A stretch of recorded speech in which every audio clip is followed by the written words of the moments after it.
I am Julian, and I am 32 years old.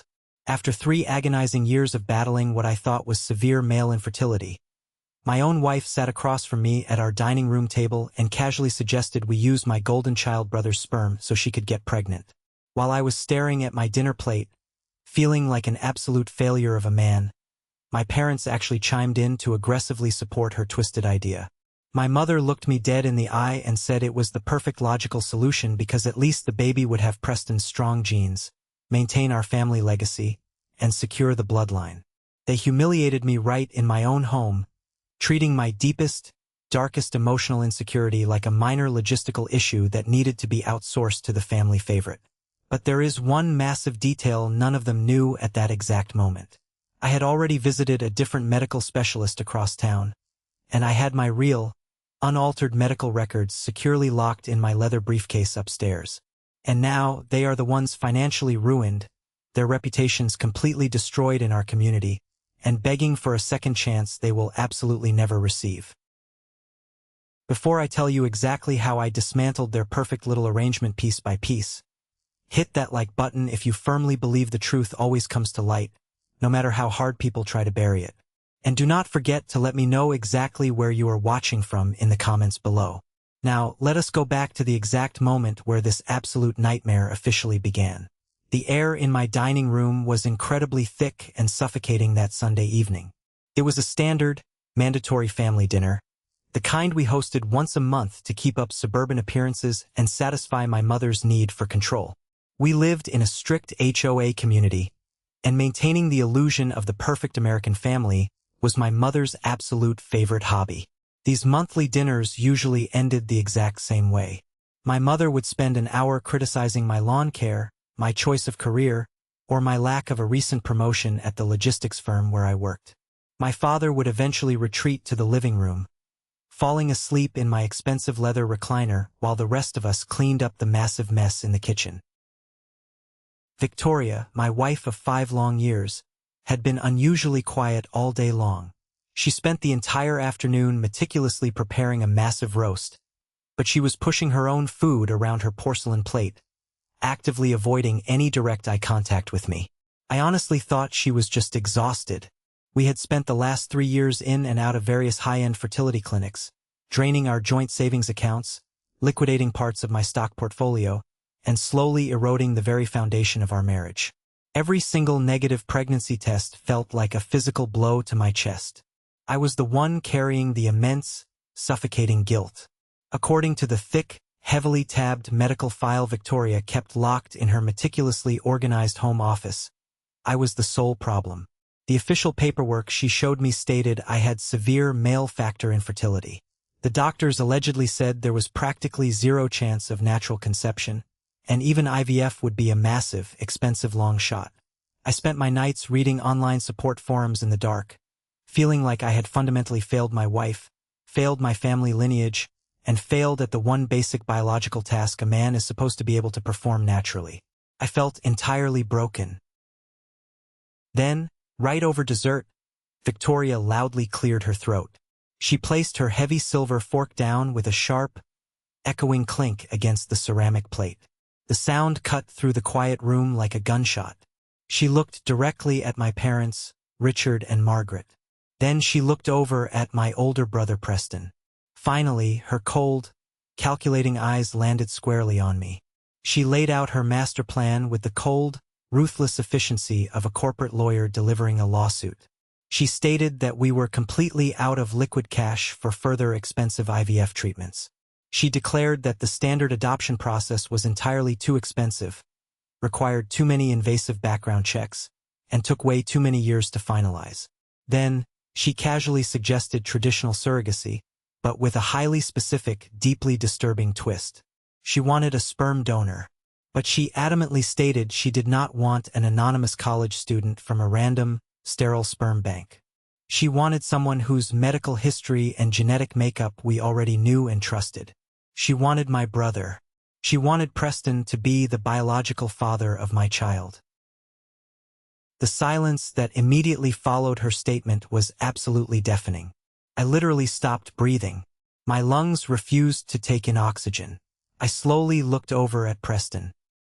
He was sitting at the head of my table, swirling an expensive glass of my best bourbon, trying and completely failing to hide a massively arrogant smirk.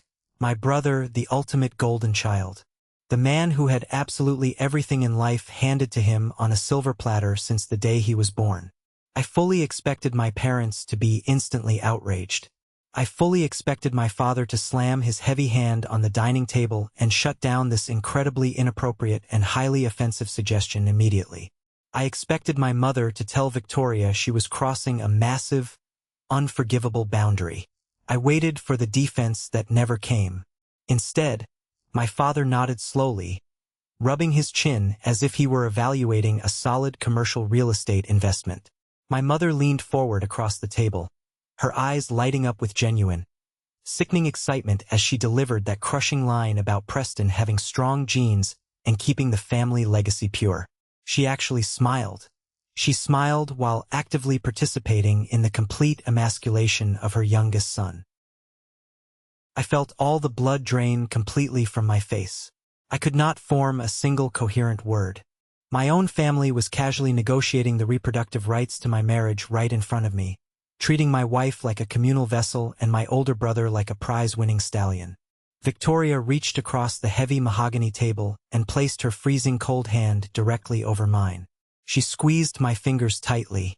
She told me it was the only logical step left for us if we wanted a family. She said it was just basic biology, a simple clinical transaction to give us the family we had always desperately dreamed about.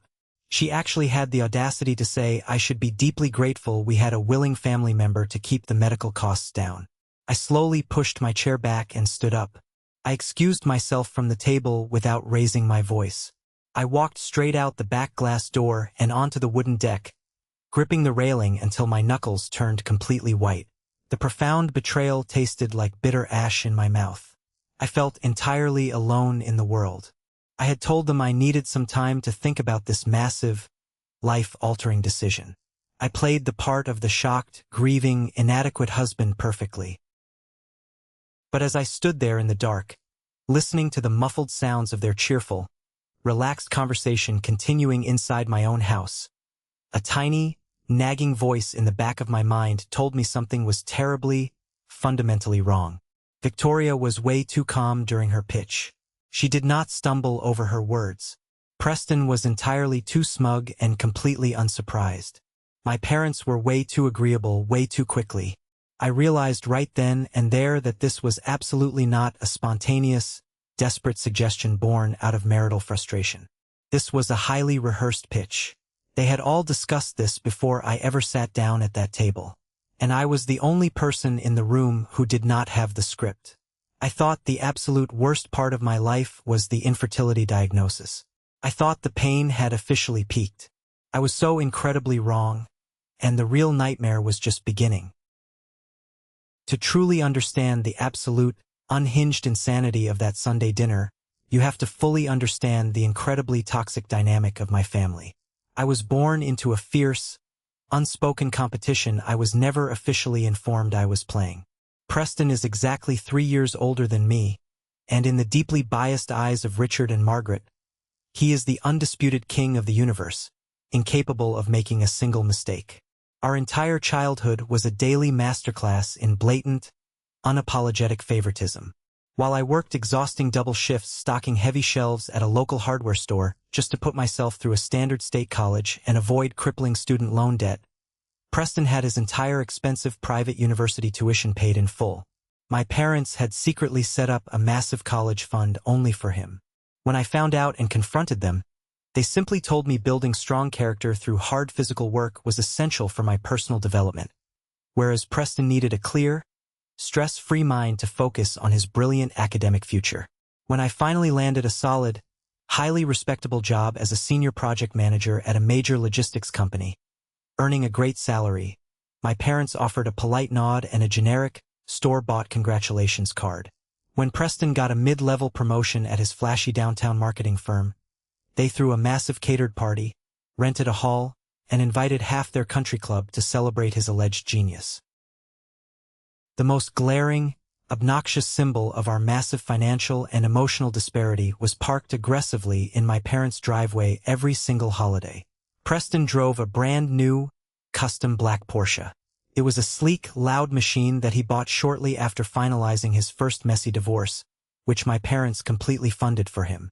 He loved to deliberately rev the engine whenever he pulled into the quiet neighborhood, making absolutely sure everyone within a 5-mile radius knew the golden child had officially arrived.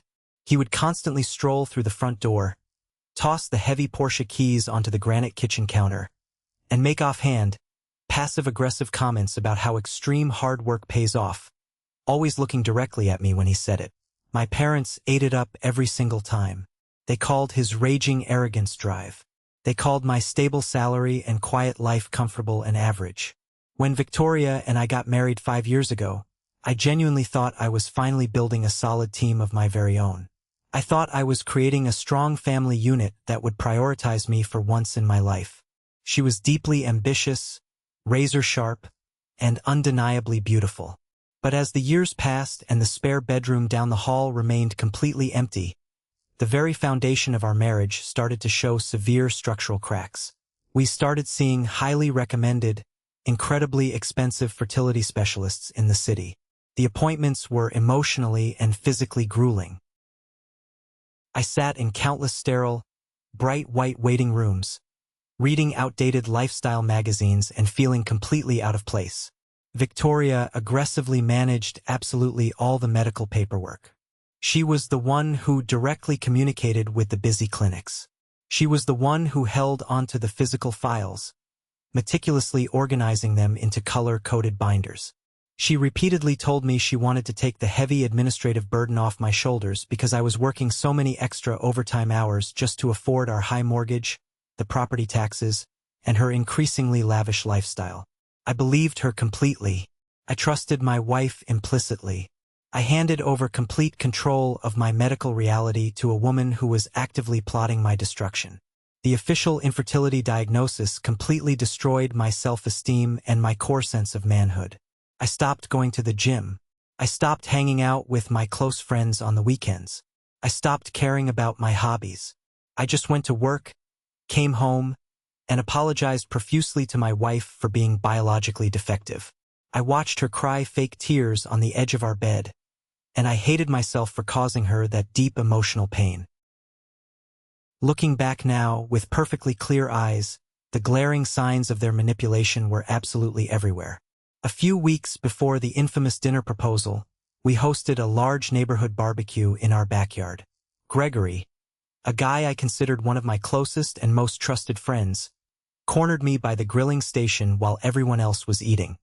He had a cold beer in his hand and a very serious, highly calculating look on his face. He leaned in close and intentionally lowered his voice so the other guests could not hear our conversation. "Julian, man to man, I know you and Victoria are really struggling with the baby stuff," Gregory said, actively avoiding making direct eye contact with me. "Have you ever thought about keeping the whole process in the family? Maybe asking Preston for some biological help? It is actually not that uncommon these days to use a sibling to secure the genetics." I nearly dropped the metal tongs directly into the hot coals. I stared at him in utter disbelief. I told Gregory very clearly that he was completely out of his mind, that his suggestion was deeply offensive, and to never, ever bring it up to me again if he wanted to remain my friend. He quickly threw his hands up in a defensive gesture, muttered a quick apology, and walked away to grab another drink. I honestly thought he was just being an incredibly insensitive, drunk jerk. Now, the memory of that exact conversation makes my blood run completely cold. Gregory absolutely knew. He was deliberately testing the waters for them. He was a scout, sent to gauge my reaction before they launched the main offensive. The true trigger, the exact moment the heavy veil of deception began to violently lift, happened exactly 3 days after the Sunday dinner proposal. It was a random Tuesday night. I woke up around 2 in the morning, dying of extreme thirst. The space beside me in our large bed was completely empty. I assumed Victoria was just getting a glass of water from the kitchen. I walked out into the dark hallway and saw a tiny sliver of yellow light coming from beneath the heavy wooden door of the guest room. As I got closer, I heard Victoria's voice. It was not her normal conversational tone. It was a hushed, frantic, highly irritated whisper.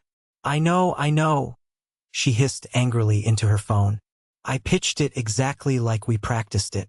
He is in shock right now, but he is fundamentally weak. He will cave eventually. Your mother already planted the brilliant seed about keeping the strong bloodline intact. We just need to give him a few more days to emotionally process it before we push the legal paperwork for the clinic. I stopped breathing entirely. The hardwood floorboards beneath my bare feet felt like they were actively disintegrating into dust. No, you absolute idiot, Victoria continued, her voice dripping with sheer venom and intense irritation. We cannot tell him yet. The timeline has to match the fertility clinic schedule perfectly, or he will do the math. Just keep your mouth shut. Stop panicking about the details, and let me handle my pathetic husband.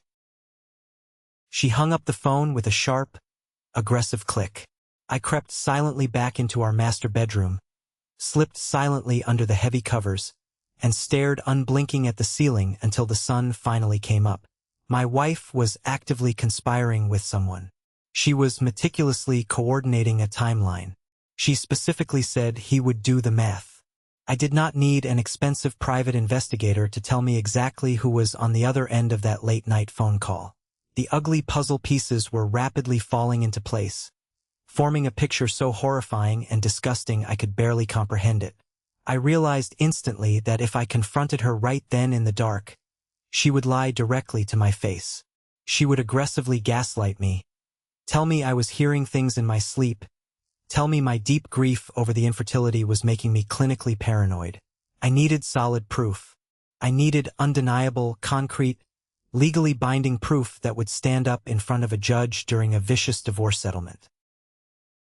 I kissed her on the forehead the next morning before leaving for my corporate office, exactly like I always did every single day. I told her to have a wonderful day and that I loved her. But as I backed my car out of our driveway, looking at our beautiful real estate, I knew my marriage was already completely dead. The massive storm was rapidly approaching, and I was going to make absolutely sure they were standing right in the dead center of it when the lightning finally struck. I immediately called my boss and took a personal sick day from work.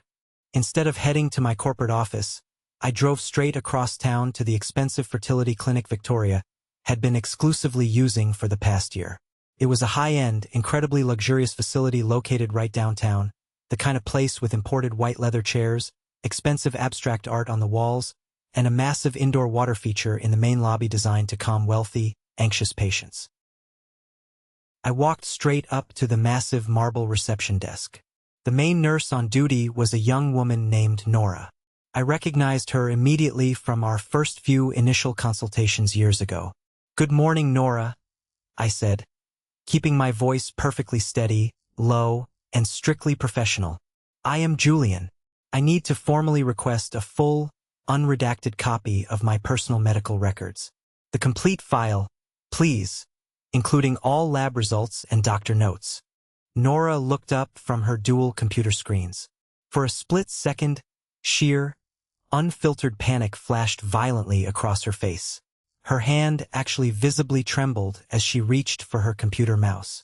"Oh, hi Julian," she stammered, her voice suddenly an octave higher than normal. "Victoria usually handles all the record requests and administrative duties for your file. Let me just give her a really quick phone call to authorize the release of—" "I am the patient, Nora," I interrupted, leaning slightly over the cold marble counter. My voice was incredibly calm, but there was absolutely no warmth, patience, or room for negotiation in it. "Those are my personal medical records. Federal HIPAA regulations strictly mandate that I have immediate and unrestricted access to my own health information upon request. Do not call my wife. Print the entire file right now, or I will be contacting my lawyer before I leave this lobby." Nora swallowed hard.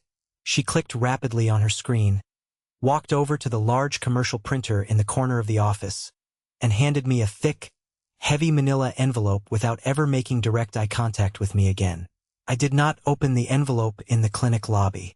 I walked quickly back to my parked car, locked all the doors, and physically tore the thick envelope open.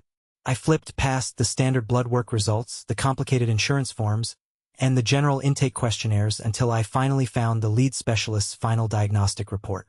I read the printed words 3 times. My brain simply refused to process the black ink on the white paper. According to Dr. Harrison, the highly respected, incredibly expensive head of the clinic, my sperm count, motility, and morphology were not just completely normal, they were actually well above the average standard. The official medical report clearly and definitively stated, patient is 100% fertile. No reproductive anomalies detected. Excellent candidate for natural conception. I pulled out my smartphone and quickly accessed the shared digital portal where Victoria had always uploaded our medical documents for our health insurance claims. I opened the digital file labeled Julian_diagnosis. It was a heavily and sloppily edited PDF document. Someone had taken the clinic's official letterhead, completely altered the test numbers, and blatantly forged Dr. Harrison's signature to explicitly state that I had irreversible congenital sterility. For 3 long, agonizing years, I had deeply hated my own body. I had let my wife comfort me over a devastating medical condition she knew perfectly well I did not even have. I had let my parents treat me like damaged, defective goods. I had sacrificed my own mental health, my confidence, and my happiness at the altar of her massive, calculated lie. A cold, dark, incredibly calculating rage settled deep into my chest. I was not sad anymore. I was not grieving the loss of my marriage. I was highly dangerous. I knew Victoria had a standing acrylic nail appointment that afternoon that would take at least 2 full hours. I drove straight home, breaking the speed limit the entire way. I walked into her meticulously decorated home office and stared directly at the bottom drawer of her metal filing cabinet, the only single drawer she always kept securely locked. She had always firmly claimed it held old tax documents, sensitive 401k information, and highly confidential client files from her freelance consulting work. I immediately called a local emergency locksmith. I paid the man $200 in cash to pop the metal lock open, telling him I lost the key and ensuring he asked absolutely no questions about what I was doing. The bottom drawer did not contain any tax documents. It did not contain any client files or financial records.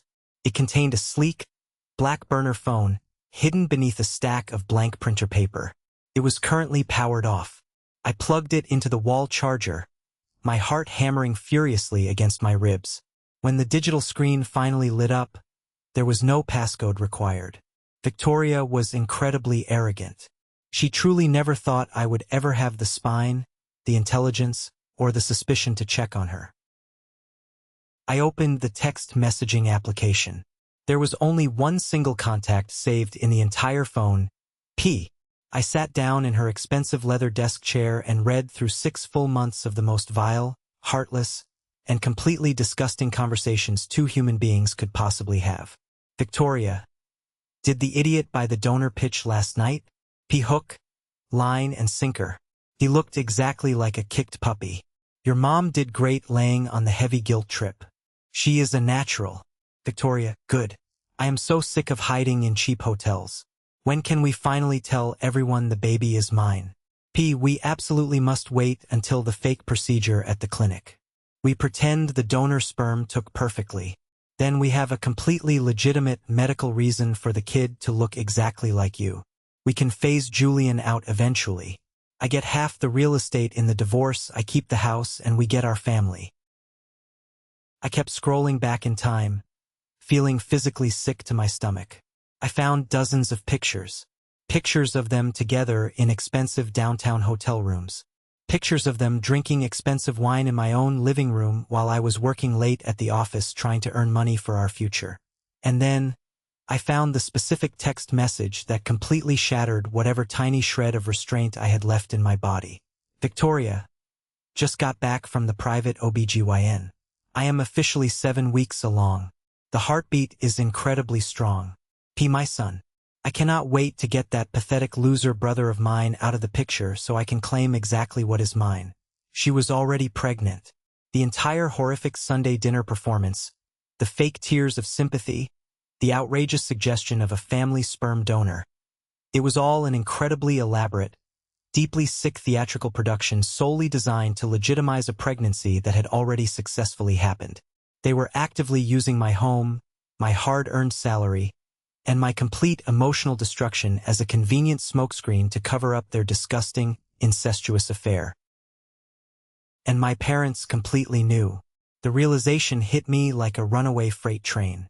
The supportive comments at dinner, the college fund, the Porsche, the endless, sickening praise for Preston. They had always chosen Preston over me. And now they were actively, willingly helping him steal my wife and trick me into legally raising his bastard child, funding its entire life and college fund, until they were ready to discard me like absolute trash. I took out my own phone and took dozens of high-resolution photos of every single text message on that burner phone. I photographed the disgusting pictures. I photographed the real medical records right next to the fake ones. I immediately forwarded all the heavy evidence to a secure, encrypted cloud drive that absolutely only I had access to. Then, I put the burner phone exactly where I found it, arranged the paper perfectly, closed the heavy drawer, and pushed the metal locking mechanism firmly back into place. I walked out of that house a completely different man. Julian, the pathetic, infertile, supportive husband, was officially dead. I was going to burn their entire lives to the ground, and I was going to do it completely by the book, using the law and their own arrogance as my primary weapons. I desperately needed a strong ally. I needed someone on the inside who hated Victoria as much as I currently did, someone who could help me navigate the fallout and the upcoming legal war. And I knew exactly who to call. Clara is Victoria's older sister. By absolutely every single metric that society values, Clara is vastly superior. She is a senior partner at a massive architectural firm, fiercely independent, brilliantly wealthy, and possesses a strong, unwavering moral compass that her younger sister completely lacks. Growing up, Victoria constantly lived in Clara's massive shadow. The deep, unspoken jealousy was a highly toxic undercurrent in their family dynamic. Victoria spent her entire adult life desperately trying to prove she was better, smarter, and more successful than Clara. I immediately called Clara and asked her to meet me at a very discreet, quiet coffee shop across town, far away from our neighborhood where anyone might recognize us. When I walked through the glass doors, she was already sitting in a dark corner booth, typing rapidly away on her expensive laptop. She looked up, her expression quickly shifting from a polite greeting to deep, genuine concern when she saw the dark bags under my eyes and the rigid posture of my body. "Julian, what is wrong? You look like you haven't slept in a week," she said, slowly closing her laptop and pushing it aside. I did not say a single word at first.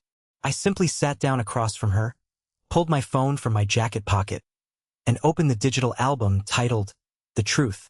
I slid the phone slowly across the wooden table to her. I sat in absolute silence and watched Clara's eyes dart rapidly back and forth across the glowing screen. I watched her perfectly manicured hand fly up to cover her mouth in absolute shock. I watched the color completely drain from her beautiful face as she read the vile texts, saw the hotel photos, and finally looked at the forged medical report alongside the real, official one. "Oh my God," Clara whispered, her voice trembling with absolute, unfiltered disgust and rage. "Julian, she is a monster. She is actually a complete sociopathic monster. And your own brother, your parents, they are all really in on it? They all helped her do this to you. They are all in on it?" I confirmed, my voice completely devoid of any emotion, cold and hollow. "She is already pregnant, Clara. They are actively trying to trick me into signing legally binding documents acknowledging the child is mine through a donor process, just to cover their tracks until they are ready to serve me with divorce papers and steal my assets, my real estate, and my dignity." Clara handed the phone back to me, her eyes suddenly flashing with a cold, highly protective fury. "What do you want to do? Because if you want to walk into that house right now and burn it straight to the ground, I will gladly light the match for you. I will hire the best lawyer in the state and ruin her."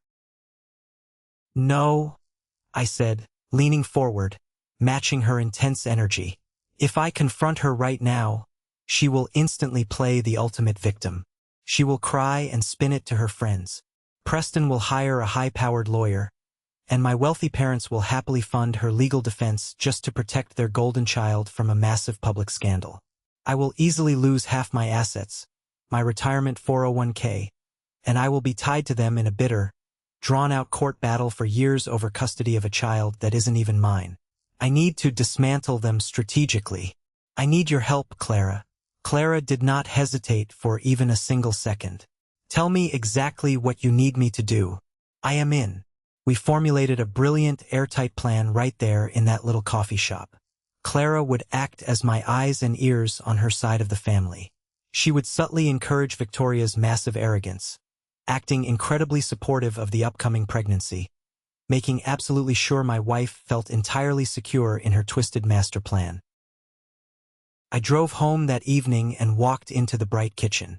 Victoria was casually chopping vegetables for dinner, humming a cheerful, upbeat tune. The sight of her domestic performance made me physically want to vomit. I walked up behind her and gently placed my hands on her shoulders. I felt her stiffen slightly for a second before intentionally relaxing into the physical touch. "Victoria," I said, intentionally letting my voice crack just a little bit, perfectly playing the role of the broken, defeated, desperate husband who was finally giving up the fight. "I have been thinking a lot about Sunday, about what you and my parents proposed regarding Preston." She quickly turned around, wiping her hands on a dish towel, her eyes wide with feigned innocence and desperate hope. And you are entirely right." I sighed heavily, looking down at the kitchen floor as if I were carrying the weight of the world. "I just want a family with you. I want you to be happy. If Preston is really willing to do this huge favor for us, I am completely on board. Let's do it." The massive, triumphant smile that spread across her face was the most chilling, genuinely evil thing I have ever seen in my entire life. She threw her arms around my neck and hugged me tightly, pressing her body against mine. "Oh, Julian, thank you. Thank you for being so incredibly strong. You are making the best decision for our future. I will call the clinic first thing tomorrow and set up the legal paperwork for the transfer." "Take your time," I murmured softly into her shoulder, staring blankly at the wall behind her. "I trust you completely." With Victoria's guard completely lowered, firmly believing she had successfully manipulated the village idiot, I went straight to work behind the scenes. I immediately called Marcus, my best friend from college and a ruthlessly efficient, highly aggressive financial advisor. We met at his downtown office long after normal business hours. I explained the entire horrific situation to him. Marcus did not offer me pointless pity or hollow platitudes. He offered pure, unadulterated financial strategy. Over the next 3 grueling weeks, we legally and very quietly untangled my personal finances from Victoria's. I funneled my large corporate bonuses, my upcoming salary promotion, and separate savings into a highly secure, untouchable trust that she could absolutely not touch in a standard divorce proceeding. We carefully reviewed the deed to the house, which, thankfully, I had purchased entirely before we were legally married, keeping it solely in my name despite her constant, nagging demands over the years to be added to the mortgage for security in case of a funeral. I also met secretly with a vicious, highly rated divorce attorney, providing him with the overwhelming evidence of the adultery, the medical fraud, and the calculated conspiracy to commit paternity fraud.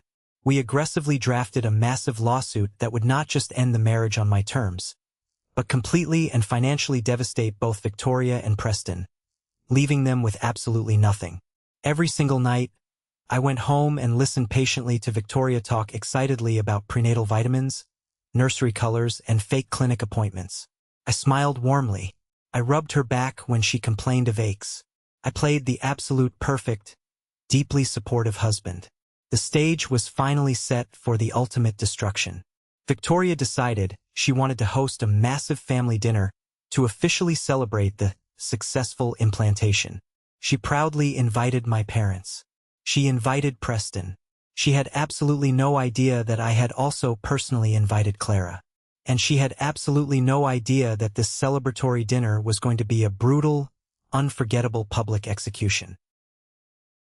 The morning of the massive celebratory dinner felt entirely surreal, like I was physically walking through a perfectly constructed movie set of my own life.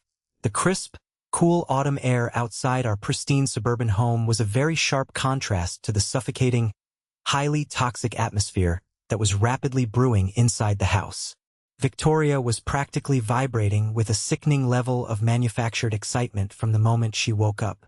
She was up at 6 in the morning, aggressively cleaning granite countertops that were already completely spotless and arranging expensive, imported floral centerpieces she had custom-ordered for the heavy mahogany dining room table. She even went out of her way to buy a ridiculously overpriced, designer maternity dress from a high-end boutique downtown, even though she was barely 2 months along and absolutely not showing at all. She wanted to play the role of the glowing, wealthy expectant mother, and she was sparing absolutely no expense on my credit card to do it. I sat quietly at the large kitchen island, slowly sipping my black coffee, simply watching her perform this elaborate, sickening role. It was absolutely terrifying how easily the massive lies rolled off her tongue. She kept talking rapidly about how we needed to start looking into hiring a general contractor to completely convert my home gym into a fully equipped, luxury nursery. She casually mentioned that since my salary was going to be stretched incredibly thin with the new baby expenses, the expensive diapers, and the future college fund, we might seriously need to look into dipping deeply into my personal retirement savings just to fund the extravagant lifestyle she firmly believed she and the new child deserved. I just nodded slowly and smiled, offering very vague agreements and taking another sip of my coffee. My mind, however, was miles away, locked safely inside the heavy leather briefcase sitting on the desk in my home office. That locked briefcase contained the finalized, ruthless divorce papers, the explosive civil lawsuit documents my highly aggressive lawyer had meticulously drafted, and a thick stack of high-resolution, color-printed photographs that would permanently end this disgusting charade tonight. By 4 in the afternoon, the entire house smelled of expensive roasted lamb, garlic herbs, and fresh rosemary.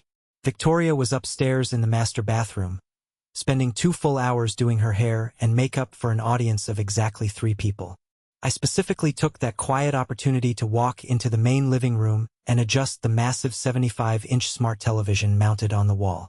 I seamlessly connected my personal laptop to the screen, ensuring the wireless connection was completely flawless and testing the lag time. I opened the heavily encrypted cloud folder containing every single horrific text message and hotel photograph I had extracted from her hidden burner phone weeks ago. I carefully queued the images up in a smooth slideshow format, making sure the most damning texts were highlighted in bright yellow. The entire presentation was ready to be deployed with a single click of a small digital remote control currently hidden deep in my tailored jacket pocket. As I stood there looking at the blank screen, I felt a strange, icy calm wash over my entire physical body. I was no longer the broken, pathetic, infertile husband desperately seeking his family's elusive approval.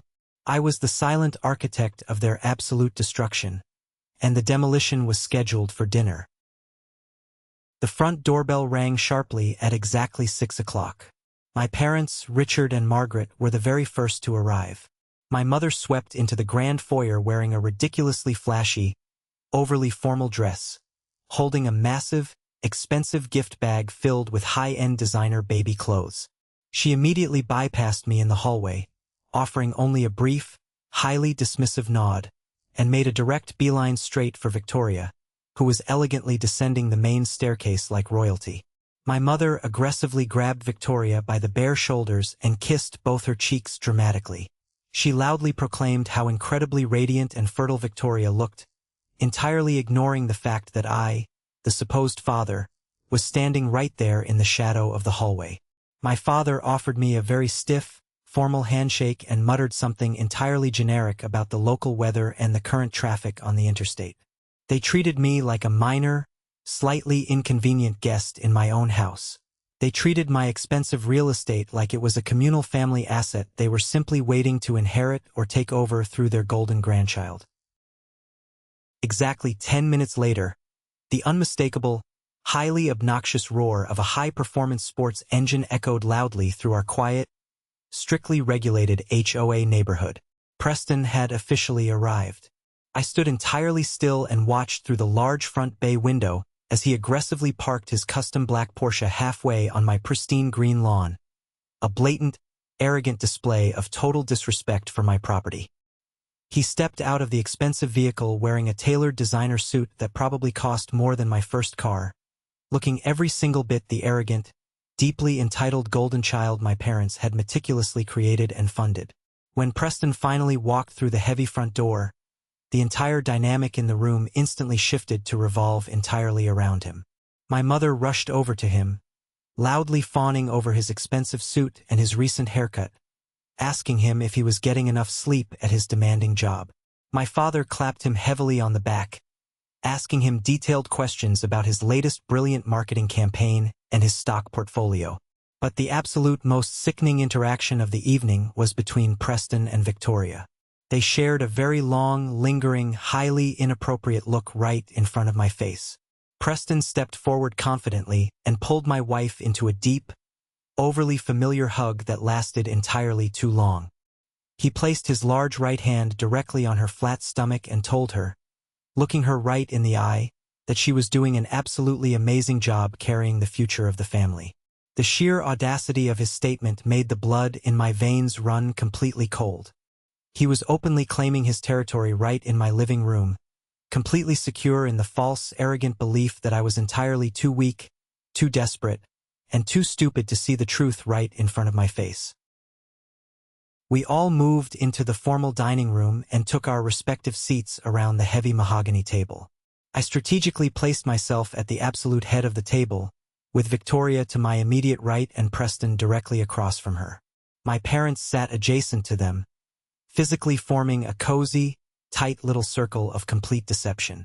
Just as Victoria was pouring the expensive red wine for the guests, making a massive show of sticking strictly to sparkling water for herself to maintain the perfect illusion of a healthy pregnancy, the front doorbell rang one final time.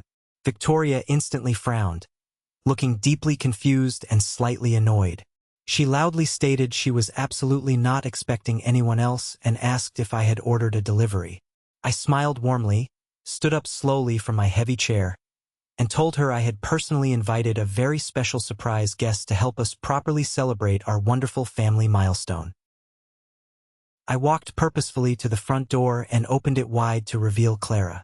She looked absolutely breathtaking and highly intimidating, wearing a sharp, tailored navy blue blazer, expensive slacks, and exuding an aura of immense, quiet power. Clara and I shared a brief, silent look of absolute solidarity before we walked into the dining room together. The exact moment Victoria saw her older sister walk into the room, her entire physical demeanor violently shifted. Her fake, glowing maternal smile instantly fractured into a look of pure panic. Victoria deeply hated Clara. She hated Clara's immense financial success, her fierce independence, and her absolute refusal to cater to Victoria's constant drama and manipulation. Victoria immediately stood up and demanded to know exactly what Clara was doing here. She aggressively stated this was a highly private, intimate family dinner reserved only for the immediate bloodline. Clara smiled a cold, razor-sharp smile and gracefully took the empty seat right next to me at the table. She calmly and firmly stated that Julian had personally invited her, and since they were technically legal family, she would absolutely not miss this incredibly special medical announcement for the world. Clara's commanding presence completely threw off Victoria's perfect rhythm.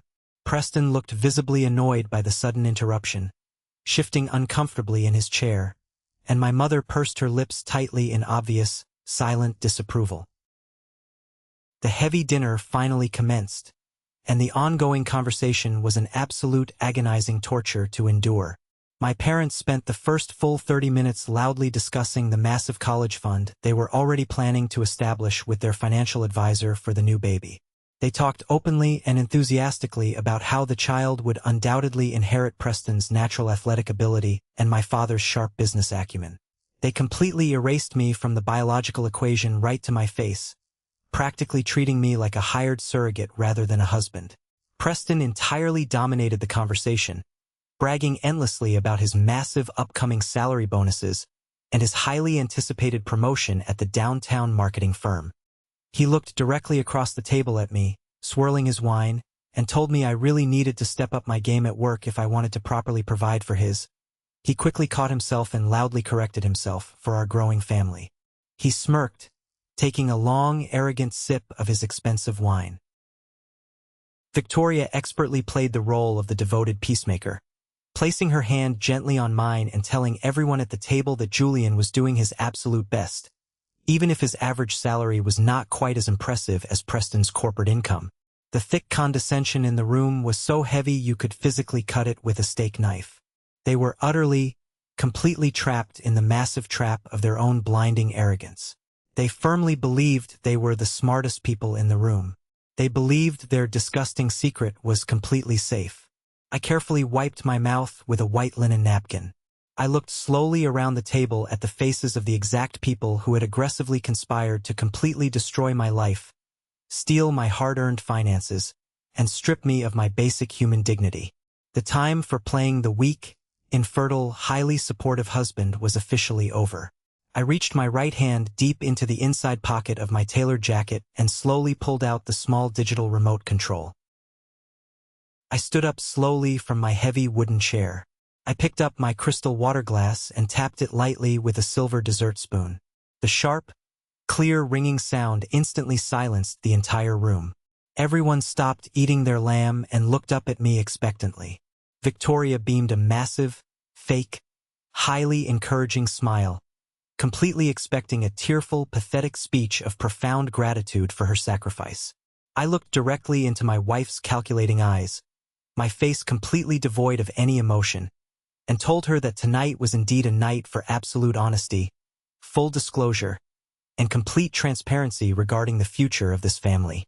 The dining room was completely silent, save for the gentle, constant hum of the expensive central air conditioning unit blowing through the vents. I looked down at the expectant faces of my family. I did not feel a single ounce of fear, hesitation, or regret. I reached down to the hardwood floor beside my chair and lifted my heavy, locked leather briefcase directly onto the mahogany dining table. The loud, heavy thud made my mother physically jump in her seat and spill a drop of wine on the white tablecloth. "Julian, what on earth are you doing?" my father demanded, his voice thick with immediate irritation and utter disrespect. "Put your work bag away right now. We are eating an expensive dinner." I completely ignored his command. I popped the heavy brass latches with a loud click and opened the briefcase. I reached inside and pulled out 5 thick, heavy manila envelopes. I systematically tossed one directly in front of Victoria, one in front of Preston, and one in front of my parents. I kept the last 2 firmly gripped in my own left hand. I wanted to share some very important, highly sensitive medical documents with all of you tonight. I began, my voice dangerously calm, perfectly level, and entirely devoid of emotion. Since we are so openly and eagerly discussing the exact genetic makeup of the child currently growing inside my wife's stomach, I felt it was only fair and legally appropriate that everyone at this table had all the correct, verified scientific data. Victoria's fake, glowing smile completely vanished in a millisecond. A look of genuine, unfiltered, raw panic flashed violently across her face. She reached out with physically trembling hands and slowly opened the flap of the heavy envelope. "You see," I continued, pacing slowly back and forth behind my heavy chair. "I recently paid a personal, unannounced visit to Dr. Harrison's luxury fertility clinic downtown. I wanted to fully understand the exact biological nature of my severe infertility before we finalized the highly binding legal donor paperwork. But the clinic gave me a very different medical report than the one Victoria had conveniently kept locked inside her home office filing cabinet for 3 agonizing years." Victoria pulled the thick stack of papers out of the envelope. I watched the blood rapidly drain from her face until her skin looked completely pale and sickly. Preston aggressively ripped his envelope open, his arrogant brow furrowing in deep, genuine confusion as he stared blankly at the dense medical terminology he clearly did not understand. "Read the heavily highlighted section at the bottom of the first page, Preston," I instructed sharply, my voice cutting through the heavy silence like a physical blade. Read it out loud for the entire table to hear. Preston swallowed hard, his eyes darting frantically around the room, desperately looking for an exit strategy. He aggressively shook his head and refused to speak. Fine, I will absolutely read it. Clara suddenly chimed in, her voice ringing with absolute authority and deep satisfaction.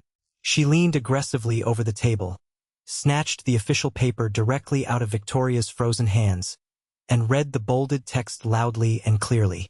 Patient is 100% fertile. No reproductive anomalies detected.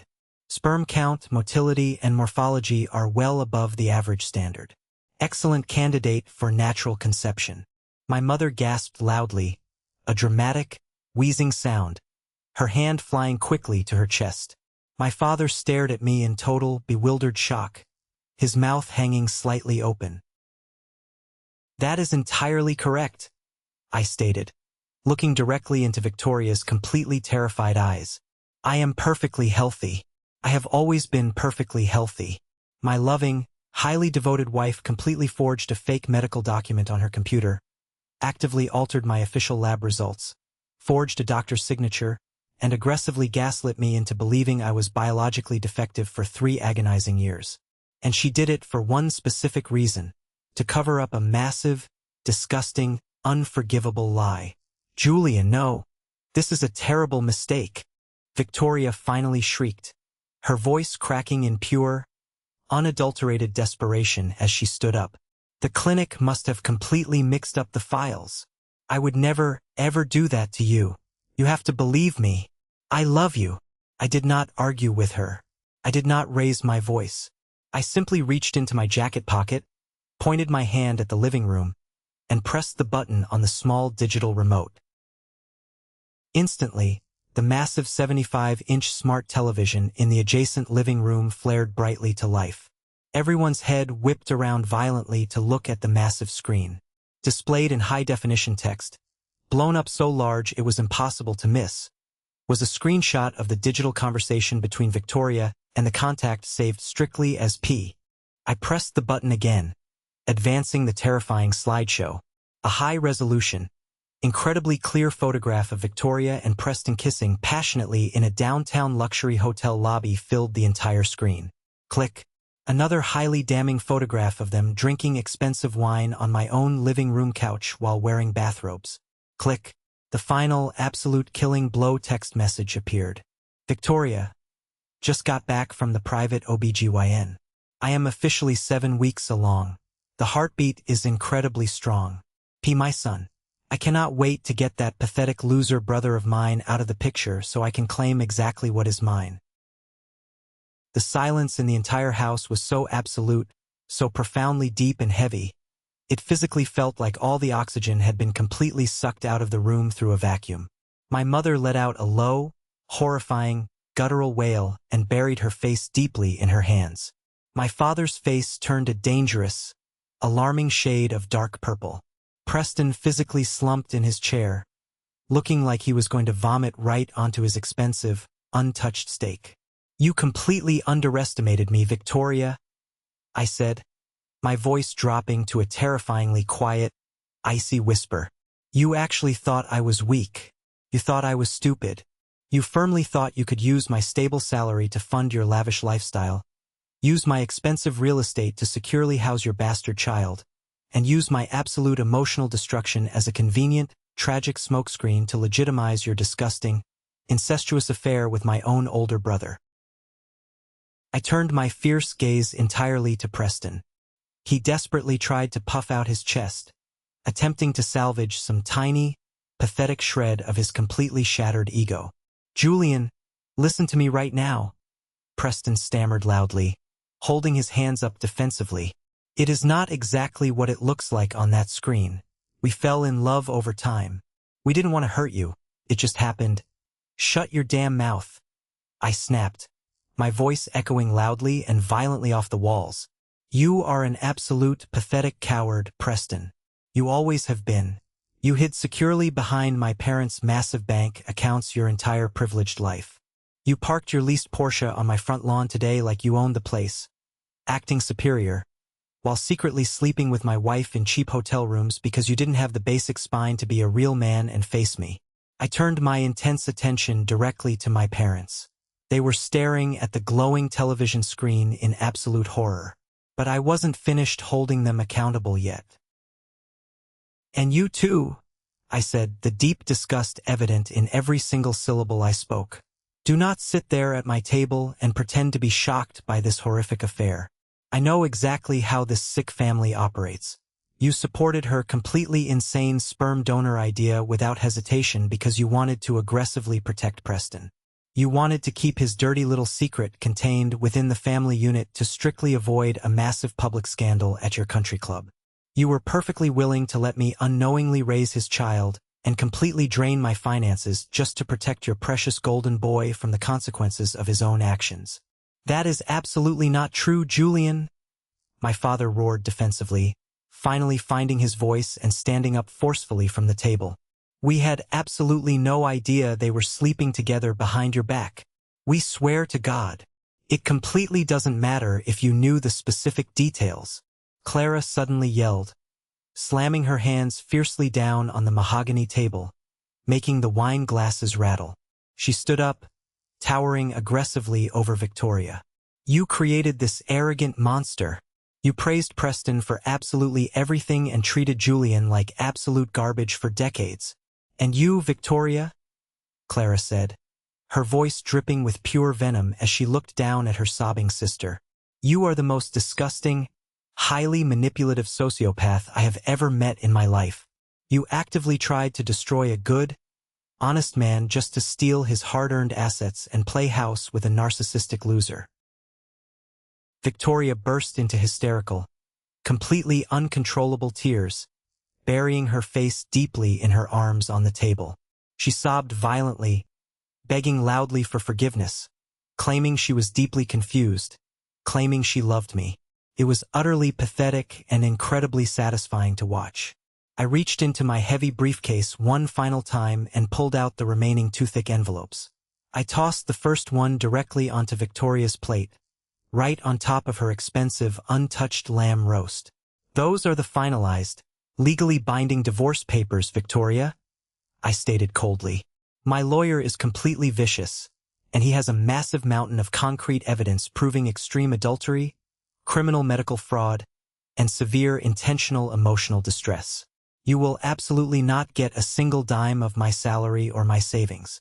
You will not get a single square foot of this real estate, which I completely protected legally before we even got married. You have exactly 24 hours to pack your bags and leave my house, or I will have the local police physically remove you for trespassing." I took the second heavy envelope and threw it directly at Preston's chest. It hit him hard and fell to the hardwood floor. "And that document, Preston, is a massive civil lawsuit for intentional infliction of severe emotional distress and active participation in a conspiracy to commit medical fraud. I am going to legally drain every single dollar from your bank accounts. I am going to make absolutely sure your fancy marketing firm sees every single one of those vile text messages. You desperately wanted to be the man of this house? Congratulations. You are about to be completely broke." I looked slowly around the room one last time. The absolute devastation was total and complete. The perfect, suburban illusion was shattered into a million unfixable pieces. "This dinner is officially over," I said, pointing directly toward the heavy front door. "Get out of my house. All of you, right now." Let's pause for a moment. Thank you for staying with me this far. You're truly amazing. Please help me by liking the video and commenting the number 1 below so I know you've been here with me until this point. This not only helps more people discover this story, but also lets me know that my experiences mean something to someone. Your support is the greatest motivation for me to keep sharing the rest of this journey. The immediate, explosive fallout from that disastrous dinner was a spectacular, incredibly violent implosion of absolutely everything Victoria and Preston had desperately tried to build. When you aggressively build a massive house completely out of lies and deception, it only takes one strong gust of absolute, undeniable truth to bring the entire structural foundation crashing down. And I did not just provide a tiny gust of wind. I brought a Category 5 legal hurricane straight to their respective doorsteps. True to my very strict word, Victoria was physically out of my house the very next morning before noon. She aggressively tried to stage a massive, dramatic sit-in on the living room floor, sobbing hysterically, throwing things, and refusing to pack her expensive designer clothes. She desperately threatened to call the local police and falsely claim I was being physically abusive to a pregnant woman. Unfortunately for her, I had already completely anticipated her psychotic, manipulative behavior. I had my highly aggressive lawyer standing by on speed dial, and I had quietly installed hidden security cameras in the main living areas weeks prior. When I calmly pulled out my phone and showed her the live recording device capturing her entire fake tantrum, her fake tears stopped instantly. She frantically packed exactly 2 large suitcases, threw them roughly into the trunk of her leased car, and drove away. She looked completely hollowed out, finally realizing she had absolutely no leverage left to use against me. Naturally, with nowhere else to go, she immediately moved into Preston's luxury downtown apartment. They foolishly thought they could finally just be together openly, playing the role of the tragic, deeply misunderstood victims of a cruel, unfeeling husband who kicked out a pregnant woman. But harsh reality is a remarkably effective teacher when you no longer have a stable financial cushion to comfortably fall back on. My lawyer moved with the ruthless speed and clinical precision of a military drone strike. The legal divorce proceedings were incredibly swift, completely brutal, and entirely one-sided. Because I had wisely and legally purchased the real estate long before our marriage, and because we had kept our major financial accounts largely separate thanks to my friend Marcus's advice, Victoria had zero legal claim to my home. Furthermore, in our specific state, the overwhelming, highly documented digital evidence of her severe adultery, combined with the criminal forgery of my medical records, completely obliterated any chance she had at securing spousal support or monthly alimony. She walked away from a 5-year marriage with absolutely nothing but the clothes on her back, severe credit card debt, and a rapidly growing baby she now had to financially support entirely on her own. But the absolute sweetest, most deeply satisfying part of the revenge was sitting back and watching Preston's golden, untouchable world completely disintegrate into ashes. The massive civil lawsuit I officially filed against him for emotional distress and fraud was a highly public nightmare. It aggressively dragged his pristine, carefully curated name through the legal mud for months. But the real, devastating killing blow to his ego came from an entirely unexpected source. Sylvia, a highly influential, incredibly wealthy VIP client at Preston's downtown marketing firm, caught wind of the escalating legal drama. Sylvia was a fiercely loyal, old-school businesswoman who highly valued absolute integrity above all else, and she actively despised messy, highly public scandals associated with her brand.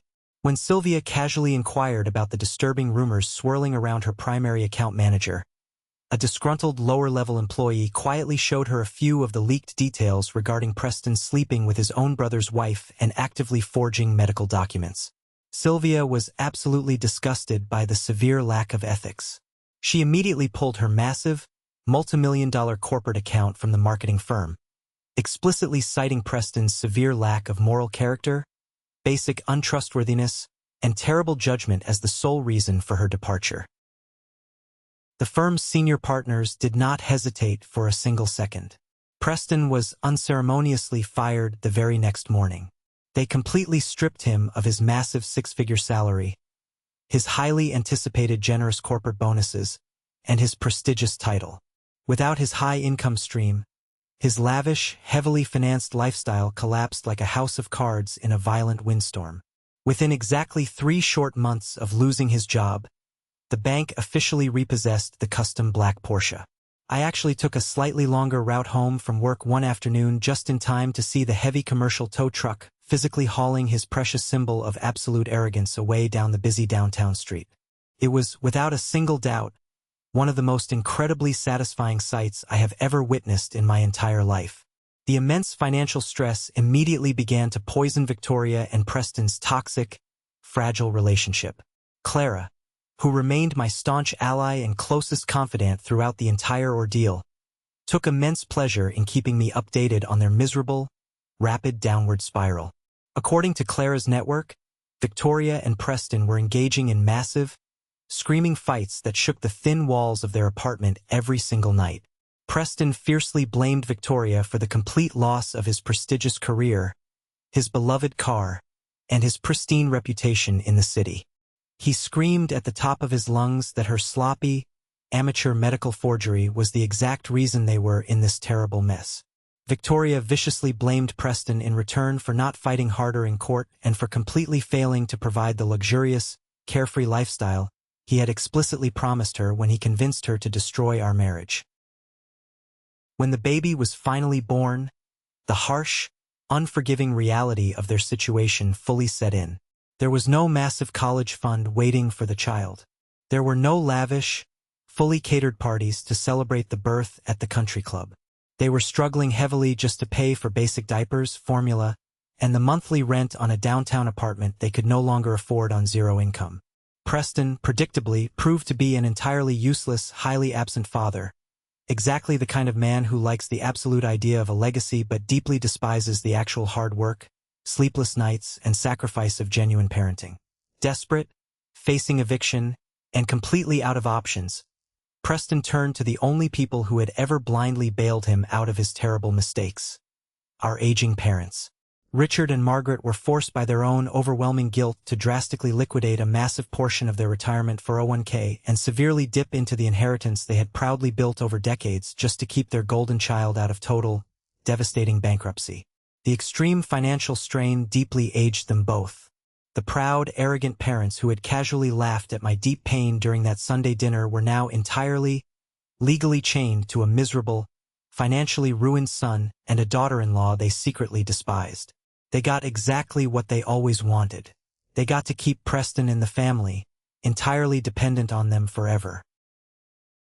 As the heavy, toxic dust from the massive emotional explosion finally began to settle, I found myself standing in the absolute quiet of my own home. For the very first time in 3 long, agonizing years, I could finally breathe deeply without feeling a crushing, suffocating weight of deep inadequacy pressing down heavily on my chest. I wasn't biologically defective. I wasn't emotionally broken. I was entirely free. The healing process was absolutely not an overnight miracle. It required deep, highly intentional work every single day. I started going back to the gym religiously, channeling my lingering anger and deep betrayal into lifting heavy weights until the sheer physical exhaustion completely washed away the loud mental noise in my head. I actively reconnected with the loyal, supportive friends I had actively pushed away during the dark years of the fake infertility crisis. I threw myself passionately and aggressively into my career at the logistics firm, taking on massive new corporate projects with a renewed, laser-like focus. Without the constant, draining emotional vampire of Victoria sucking away my energy every single night, my professional life absolutely skyrocketed. Within 8 months of the finalized legal divorce, I secured a massive promotion to regional director, complete with a substantial salary increase that secured my financial future indefinitely and completely replenished the funds I spent on the lawyers. But the most beautiful, entirely unexpected part of my completely new life was my rapidly evolving relationship with Clara. We absolutely didn't rush into anything romantic.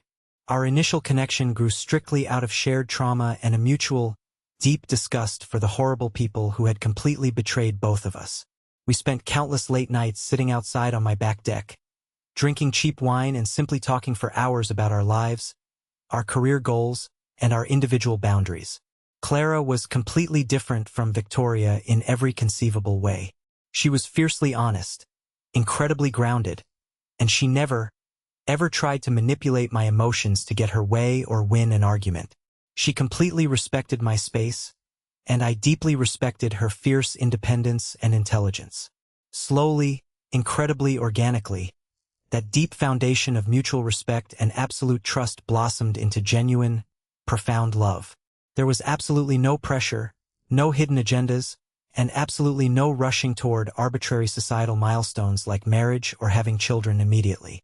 We just truly enjoyed the quiet peace of being together, completely free from the toxic drama that had previously defined our lives. Of course, The absolute silence from my toxic family eventually broke. About a full year after the massive fallout, long after Preston had completely drained their financial resources, I heard a timid, hesitant knock on my heavy front door. I opened it to find my parents standing awkwardly on the front porch. They looked incredibly frail, deeply tired, and severely humbled by the brutal reality of their terrible choices. My father was wringing his hands nervously, looking down at his shoes. My mother looked at the floor, absolutely unable to make direct eye contact with me. "Julian," my father started, his voice cracking slightly with genuine emotion and deep regret. We want to sincerely apologize. We made a terrible, completely unforgivable mistake. Preston has completely ruined everything we built. He is so incredibly angry all the time, and Victoria is making our lives a living hell with her demands. We deeply miss you, son. We desperately want to make things right. We want to be a real family again. I stood in the doorway, looking closely at the two people who had so easily and callously discarded me when they thought I served absolutely no purpose to their grand family legacy. I didn't feel any burning anger anymore. I didn't feel hatred. I just felt a profound, deep pity for them. "I am absolutely not your backup plan," I said, my voice incredibly calm, perfectly steady, and entirely devoid of any residual anger. "You made your definitive choice years ago, and you loudly confirmed that terrible choice at my dining room table. You chose the fake illusion of perfection over your own son. You actively chose to protect a narcissistic abuser instead of defending the clear victim. I have spent the last entire year meticulously rebuilding my life, my career, and my peace, and I absolutely refuse to let that toxicity back into my home ever again. Please, Julian, we are your parents. You cannot just cut us off forever. Think about the family funeral arrangements in the future. Think about custody. Think about the legacy." My mother cried out, reaching a physically trembling hand out toward my arm in a desperate plea. I stepped backward firmly, establishing the physical and emotional boundary. "You are absolutely not my family anymore. My family is the people who actively protect me, who respect me, and who tell me the hard truth. You don't actually want a son. You just want a convenient escape hatch from the nightmare you actively helped create. Do not ever come to this house again. Do not call me. If you do, I will involve my lawyer." I closed the heavy wooden door quietly but firmly, hearing the deadbolt lock click securely into place.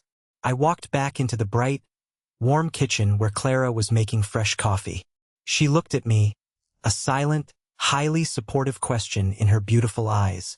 I simply smiled, kissed her gently on the forehead, and poured myself a hot cup. I was finally truly home. Sometimes the absolute greatest revenge is not completely destroying your enemies in a dramatic fashion. The greatest, most satisfying revenge is permanently removing their access to your light, your energy, and your massive success.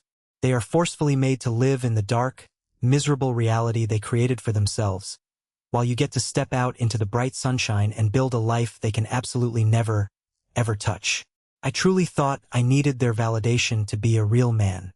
Turns out, walking away from them permanently was the most masculine, highly powerful thing I have ever done in my entire life. Have you ever faced something incredibly similar with your own toxic family members? Have you ever had to draw a hard, permanent line in the sand to protect your own peace, your salary, and your future? Share your incredible story in the comments below, and don't forget to like and subscribe so you don't miss the next journey. Thank you for listening.